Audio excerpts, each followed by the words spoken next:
What's up everybody, Fritz here. Are you looking to make sure that your BMW engine lasts as long as possible? Well then you're going to want to install this and this to prevent catastrophic engine failure. So stay tuned as we install both of them to make sure that your BMW engine lasts as long as possible.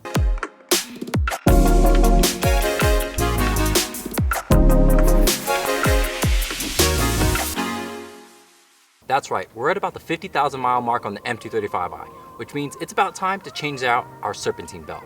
And while you're here, you might want to check on the tensioner as well as the pulleys. And the way that you'll do this is while the engine's running at idle, pop the hood and check to make sure that the tensioner and the pulleys aren't wobbling.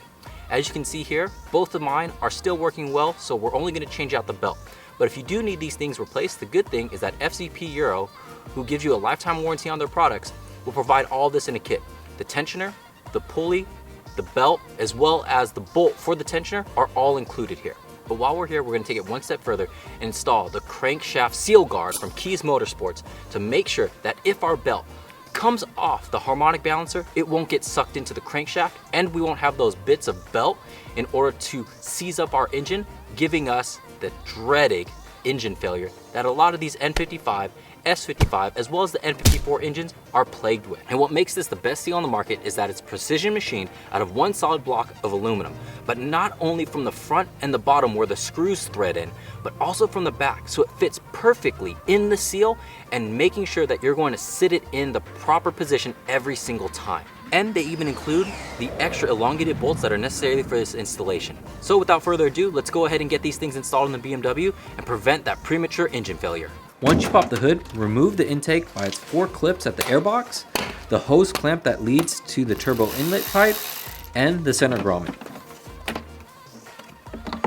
Then observe your belt. Notice that as you start at the harmonic balancer, and as it switches from each pulley to the next one, it switches from being on its rough side to its smooth side, right up into the end where the AC compressor, which the belt is on its rough side, leads to the harmonic balancer, which is also on its rough side.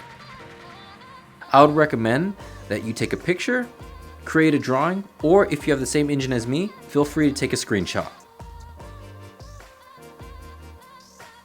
Now, dial back the tensioner with a T60 socket and use an Allen wrench to lock it into place by inserting it into this hole. Then you can remove your belt and it's easier to start on one of the pulleys because of the smooth surface.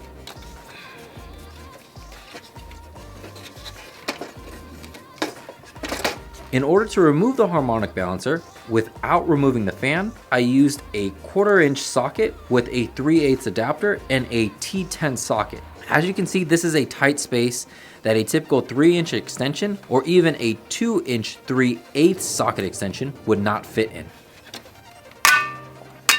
With the 8 T10 bolts removed, the harmonic balancer should come right out. And while it's out, we might as well clean the area with some degreaser.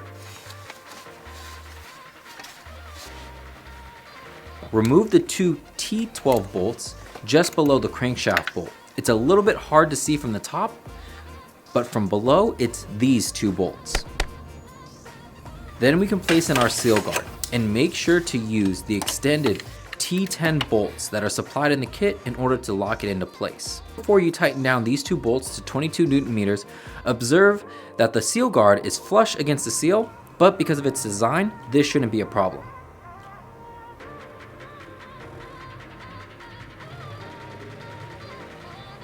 Don't forget to clean your harmonic balancer on both sides with that degreaser before putting it back in.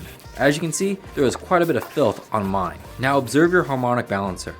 And remember that we want to tighten it down like we do our wheels. That way it sits evenly. It doesn't matter which bolt you get on first, as long as you follow this pattern in relation to the first bolt. The first bolt, I would have to say, is the hardest to get on. So whatever is easiest for you to get on first, use that as your starting point. Once all the bolts are on, torque them down to 35 Newton meters in that same order. Comparing the belt on the left to the old belt, we can already see and feel that it is much softer and less rigid than the old one. If you tap it on the ground, you can hear a big difference as well. Now placing the new belt. I started at the harmonic balancer before moving on to the pulley slightly above it. Then getting the belt onto the alternator, and then getting the belt onto the AC compressor. And lastly, slide the belt onto the pulley that is in between the AC compressor and the alternator. Then once you've confirmed that the belt is in its proper snug position, carefully release the tensioner and make sure that the belt is sitting properly on each pulley, and that the belt is sitting in between the guardrails of the harmonic balancer, the alternator, and AC compressor. Finally, put back on the intake, turn on the car, and observe if the belt is running smoothly.